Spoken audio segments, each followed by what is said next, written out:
Hey guys, this is not on a specific work detail today that I'm sharing this, but I just happened to bump into it's something I already knew because I've studied the trustee reports over the many years to see which years our Social Security funds, disability and retirement have gone up, gone down in terms of the year they say they will no longer be fully solvent, and people will have to take a percentage of what they should have been taking for their benefit.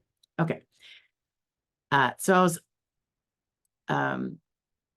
bumped into on YouTube Attorney Walter's channel, and it was something that was streamed about 6 days ago prior to today, and it was about as he called it, a notation that apparently is to be reflecting some inner training, I suppose, of SSA staffers. But anyway, the bigger point was, people, there's all sorts of pros and cons and this and that about how to better preserve the Social Security fund overall and the two separate funds as well, in particular.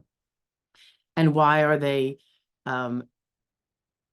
being depleted? More money seems to be going out than is going in, which, as most people who know basic math, means that it will eventually run out. Okay. Said this before, the vast majority of what goes into funding the funds is payroll taxes, people. Okay. It is people working. And as a W-2, it's going to be half withheld from their paycheck and the other half paid by that big, nasty corporation that hired them and pays half those taxes for us. And for self-employed people, we pay the entire kit and caboodle ourselves. We don't get half paid by someone else because we are our own employer. Makes sense, as much as it pains me every year when I pay it. But in any event, when we are not working as a society, other because we have a low labor participation rate, and you got to look at what goes into the number that they tout these days, and previously, to get the specifics of what that rate will be.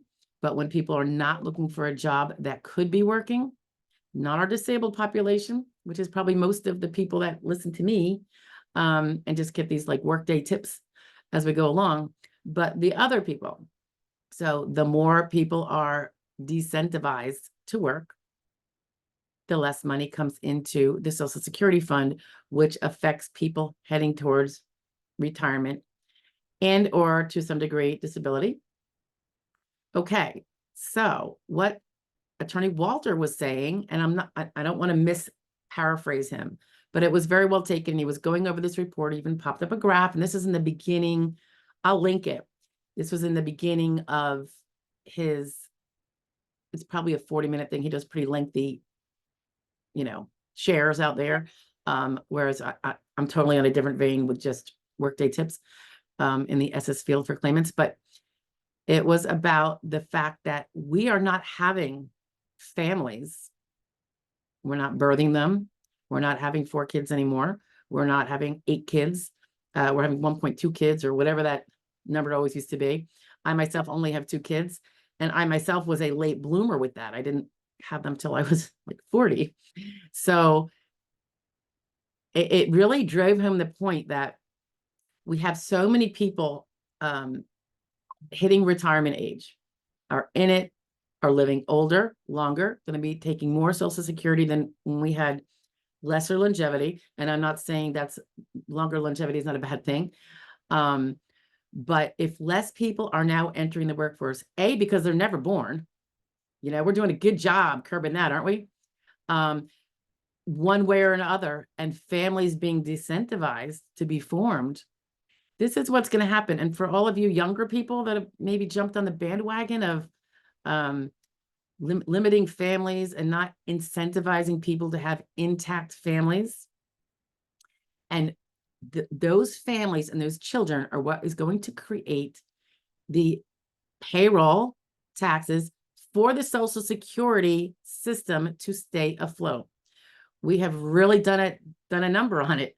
And it was very foreseeable. So I think people were sounding the horn for the last 30, 40 years. But nobody's really listening, right? So you'll have some people say, oh, just quadruple taxes, that'll take care of it. That will run out. I mean, you'll screw people, but also that will run out, and then you'll have to quadruple taxes. So there has to be a sustainable source of workers, people that are self-sufficient, that work for a living versus don't. The able-bodied people, okay, need to be incentivized, to work, and also families. Having, healthy children, intact families, children that grow up to be healthy adults, with an eye towards independence and self-sustaining, and so on and so forth, because it's the younger generation that is still working that will be supporting all of us in our retirement years, and also supports us if we become disabled. So something to think about, guys. These cultural differences and these changes over the decades have really done a number. We can feel all like sophisticated, being anti-family or what have you, but it'll be to our own detriment for sure. Anyway, I'm going to link Attorney Walter's video. I thought it was really good. I only stay tuned for a small part of it because I really have to, I have a brief I'm working on. And I really want to get it done today, but take a look, see.